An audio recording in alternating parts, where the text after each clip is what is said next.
Hello everyone, thank you so much for clicking on this video. I'm going to talk about the books that I read in January and also December because if you notice on my channel, I always do my monthly wrap up super early.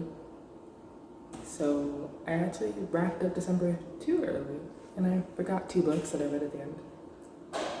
So I read Powerless by Elsie Silver. That was 3 stars. It is a ballerina hockey romance. And I was, really disappointed by such a popular series, so I had super high expectations for the writing there. But the spice was interesting and some spice that I've never read before. So that was kind of the only good thing about it. The ballerina on the cover of the book, the toy ballerina, was a little too on the nose for the cover, and it had overtones of like grooming because there's an age gap, and Elsie Silver likes to make the age gaps kind of creepy, and I did not like that. So it's 3 stars for me, and I don't recommend. But I did read it pretty fast. I don't think it was working, but it was super easy to get through. And then the last book in December I read is now one of my favorite books of all time, and it's The Pisces by Melissa Broder. It's like a modern day mythology, and it's about a romance that a woman finds herself in after ending things with her ex, and that breakup was so terrible that it led her to start joining a support group for codependent women, and she's really struggling getting out of this relationship and trying to figure out how to get her life back on track and get on her own 2 feet and just functioning like a normal person, honestly.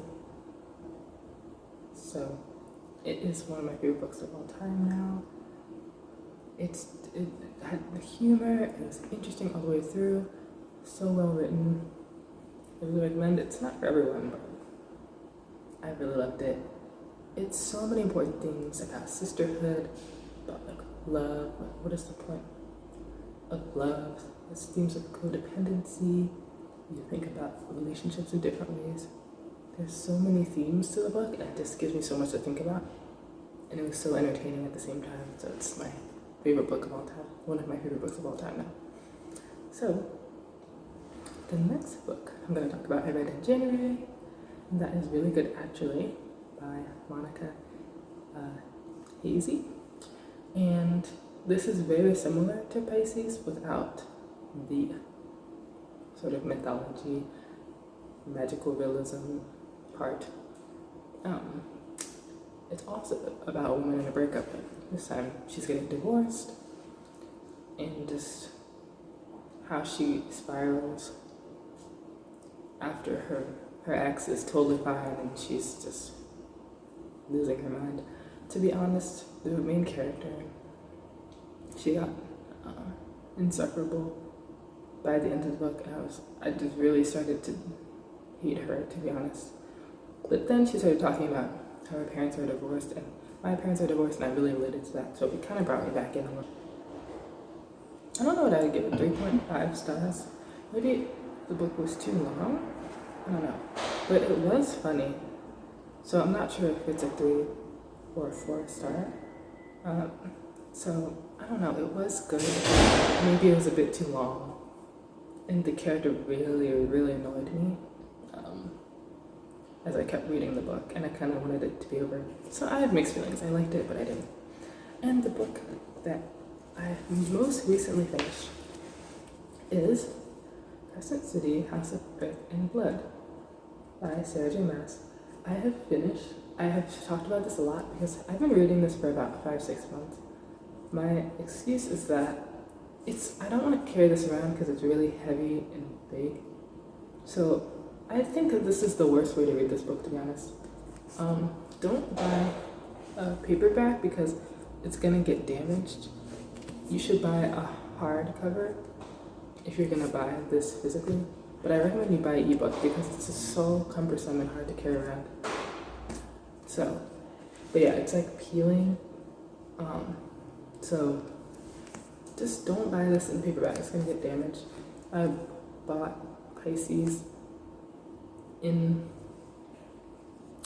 paperback, and like 2 days after I bought it, Barnes & Noble was damaged. So that book and this book are like some of my favorite books of all time now, so I'm really upset that they're damaged.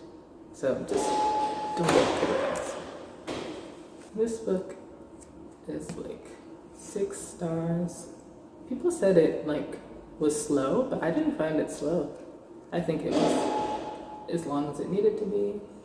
I think that it was well written. This is the only book by her I like so far. So I'm really excited to continue the series. This is urban fantasy, which I'm not used to. And some people are worried about it being urban fantasy, but don't worry about that. Is this romantasy? Let me know in the comments, but it's slow burn romance. So it's like, I don't want to spoil too much, but people say there's mainly action at the end, but I think it had action throughout.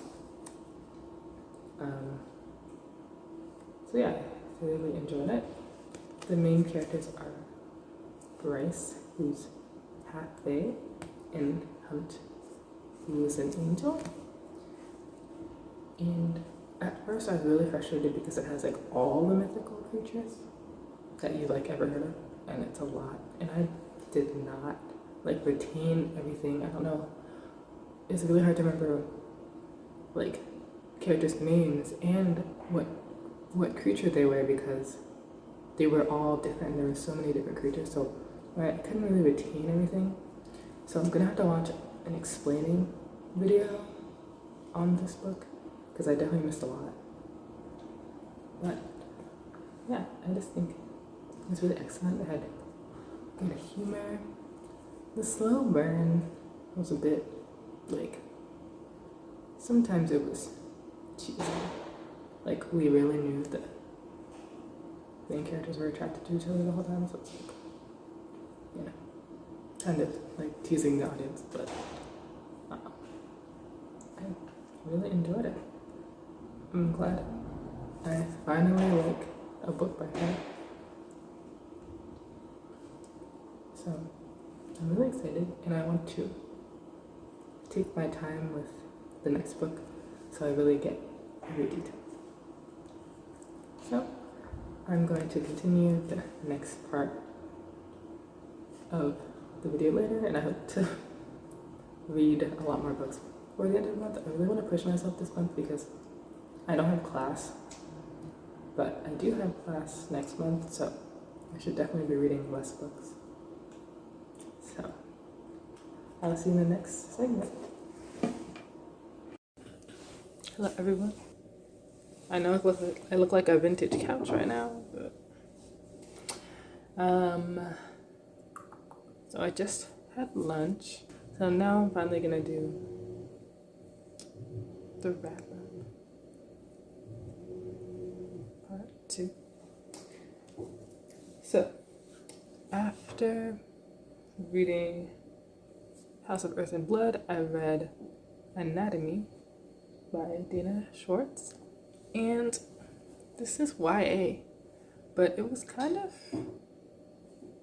not hard to read, but it was hard to read for YA. So it revolves around grave digging. I don't know the term, but like grave robbing. I don't know the term for just like stealing organs of the deceased. Lots of surgery, lots of graphic descriptions of bodies, living dead. I'm like, getting. I was reading it and getting chills. Like, it wasn't crazy. I'm not being like over squeamish, but for YA, it was a bit much. It is about a young woman who wants to be a surgeon, but because she's a woman, she cannot attend classes with males. So what does she do? She befriends a grave robber. And maybe you can put two and two together. What happens when they dig up the bodies from the graves? So anyway, it's kind of a lot for YA, but I really recommend it. If you don't like surgeries or graphic descriptions, don't read it. But yeah, it's not horror or anything. I can't read horror. But it's called Anatomy of Love Story. So there was romance with Hazel and Jack, I believe his name is. But yeah, I'd give it 4 stars because it was very excellently written. The writing style, I don't know, lyrical isn't the right word, but very descriptive and funny in some ways, witty. I loved the feminist overtone of the book, like, women can do what men can do. And in the book, the main character Hazel she's engaged to her cousin, so there's a lot of commentary about marriage and how society has, women engaged from young ages and they, grow up their whole lives just to be a wife. And so there's a lot of good feminist commentary, so love that. The romance was good, the writing was excellent, so 4 stars. 5 stars is about grave robbing at the end of the day, which, made the book enjoyable, but, it's not the first thing I would want to read about, but I did really enjoy that. So that was Anatomy of Love Story. Then I read Addicted to You by Krista and Becca Ritchie. I put tabs in it. It's not a ton, because I feel like if you're tabbing every page, it's like highlighting a whole book. Like, if you highlight everything, you highlight nothing. So, pretty sparing with the tabs. This book is... So I found a non-spicy thing. There's a character named Connor in the book.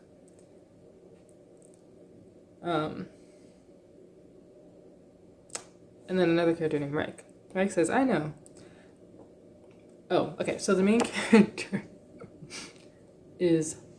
has family wealth because of a drink brand called Fizzle. So she says, my dad created Fizzle. Reich says, I know, that explains why Connor's hanging around the two of you. It has nothing to do with you two being together. Connor raises his hand. Just to clarify, I kind of like these two, never a dull moment. And he's talking about the main couple, Lily and Lo. So, Lily and Lo are both struggling with addictions,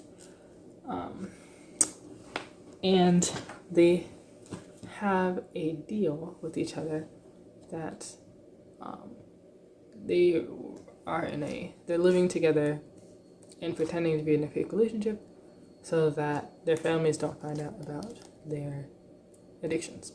So,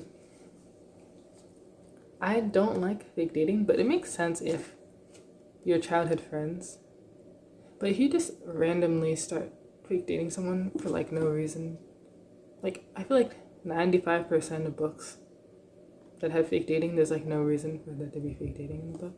But anyway, this makes sense because they're both friends and they're both mutually benefiting from the relationship, so they care about the person, and they also want to like not have people find out about their addiction. So both of them want to keep their addictions hidden, and they kind of make it so that they are enabling each other. And so one person can't quit the addiction because the other will. Like they're not motivated to stop their addiction because they're the person that they're with is also experiencing addiction. So it's basically a cycle. And this book, it's not like excellently written like with words, but it is genius because the way that the author uses their addictions in the book is genius because like Lo, he will use Lily's addiction to stop her from getting help for Lo. So they kind of manipulate each other so that they are insulating themselves from getting any sort of intervention so they can stop their addictions. But yeah, it's like, it's not a literary masterpiece, but it is kind of genius. So yeah, I was like, wow, this is really ingenious how they have this system set up so that they, keep constantly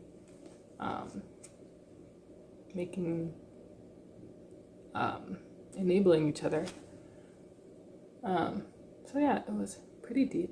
I didn't like how all the sisters' names are flowers. So it's Lily, Poppy, Daisy, Rose, and I think there's another one. So I was like, really? But yeah, it's deep, but this is still what I would call a candy book. Like, it did have substance, but I don't know. It's kind of half and half. I'm kind of split. I don't know. It did have substance, but like, it was super easy to get through. It was a really easy read, romance book, but then it did have depth at the same time. So I don't know how I feel about like talking about how much depth it has.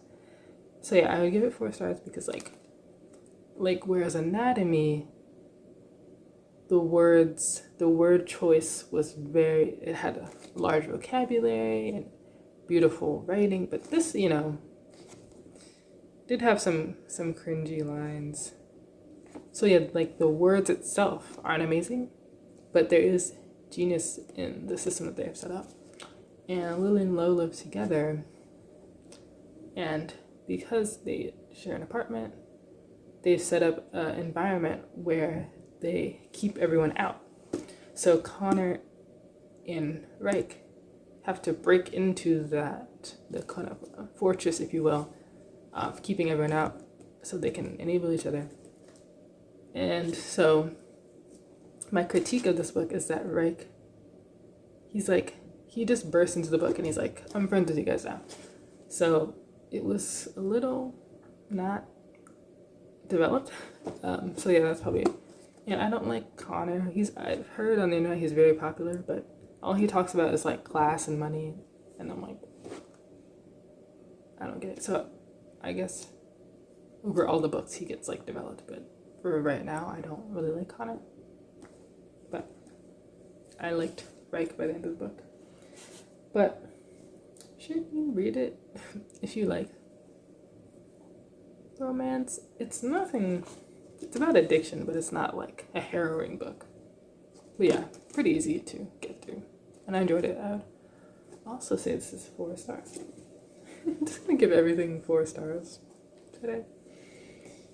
So I also read Undead and Santi Were Here by Dami Garzavia.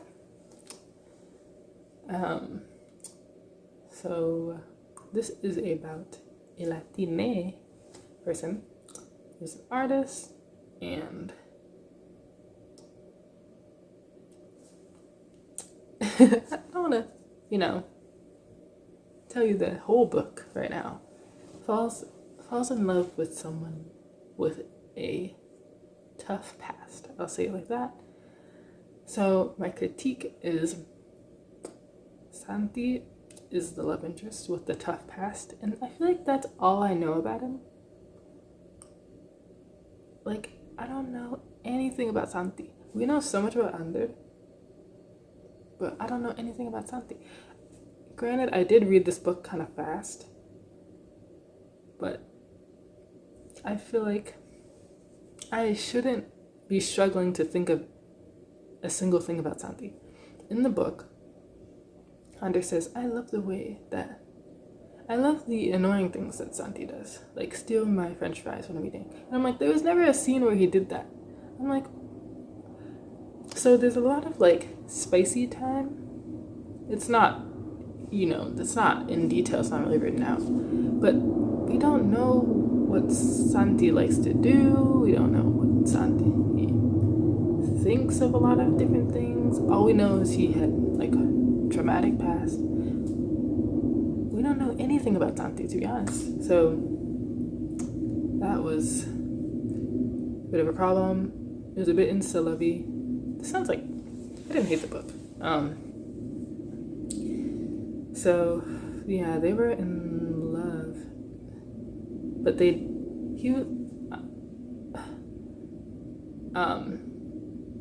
Ander uses AEA, they pronounced, so they fell for Santi like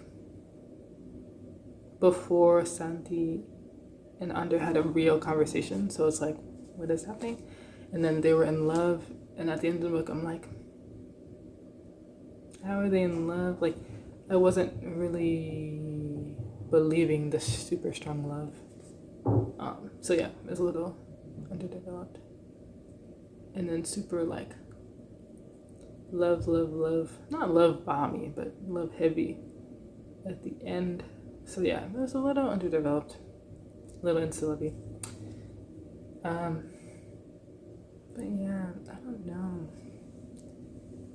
I liked it, but I don't know if I would broadly recommend it. I've just convinced myself to lower it to and I'll say 3.75. I can live with that. It is in Spanglish. If you don't know any Spanish, you're gonna actually miss a big chunk of the book, to be honest with you. I've just studied Spanish for like a couple years. But you kind of need to know Spanish, to be honest. But yeah, if you want to read about a Latina, non-binary, queer artist, read it. But I liked it, but yeah. My question is, who is Santi? So anyway, that is the end of this vlog. January reading wrap up. I guess I might try this again, but we will see what I end up doing next month. I'm editing a lot of videos right now, so there's going to be a lot of new content. So thank you so much for watching, and I'll see you in the next one.